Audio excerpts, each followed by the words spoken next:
লাভ ৯৫০০, কিনেছেন ২৭০০ বলছেন এবং একটি ক্যাশ মেমো আছে সেটিতে যা দেখলাম তাতে 200% লাভ করে। এটা হতাশাজনক কথাবার্তা। তারপরেও এই ভদ্রলোক বলছেন ওনার কোনো দোষ নেই, উনি রোজাদার এবং ইনোসেন্ট।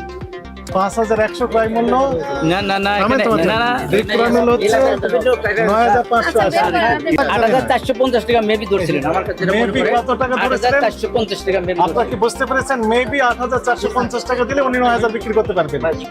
আপনাকে জনস্বার্থে শুনেন, আপনি অপরাধ স্বীকার করেন বা না করেন, আপনার কথায় আপনার ক্যাশ মেমো না দেখানো এবং যে বিক্রি করছেন সেখানে সবকিছু মিলে আমাদের কাছে মনে হয়েছে যে আপনি অপরাধমূলক কার্যক্রম করছেন। সেই অপরাধটা হচ্ছে ক্রয়ের ক্যাশ মেমো নেই, বিক্রির সময় আপনি যে ক্যাশ মেমো দিচ্ছেন একটু বেশি লাভে, এবং কোন ড্রেস বিক্রি করছেন পাকিস্তানি, ইন্ডিয়ান, ক্রয়ের ক্যাশ মেমো নেই, তার মানে হচ্ছে কি আপনি লোকাল মাস্টারপিস যাকে বলা হয় সেগুলোই কি বিক্রি করছেন আসল বলে?